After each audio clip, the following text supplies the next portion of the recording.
যুবক ছেলেরা, তুমি যাকে বিয়ে করবে তাকে দেখে নিবে। আমার বোনেরা যাদের কানে মাইকের আওয়াজ যায়, আপনি যে ছেলেকে বিয়ে করবেন তাকে দেখে নিবেন।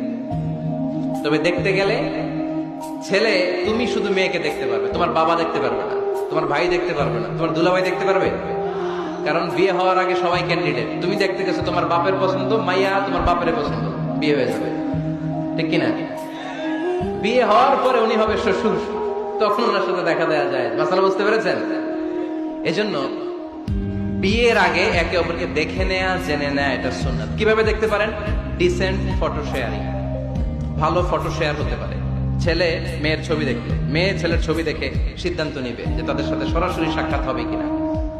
যদি সিদ্ধান্ত নেয় যে এই বিয়েতে আমরা আগাবো, then face to face meeting, but it should be public, not private, not in the locked room.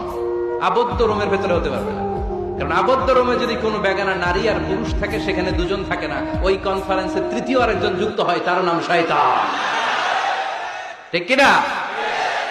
এমন জায়গায় দেখা সাক্ষাৎ হতে হবে যেখানে আপনাদের কথা পাশে কেউ শুনছে, অথবা খোলামেলা কোনো রেস্টুরেন্টের আলাদা কোনো ঘর, সেখানে মুরব্বীরা দুই দিকে আপনাদেরকে 5-7 মিনিটের জন্য দেখা দেখির সুযোগ দিল, এটা জায়েজ।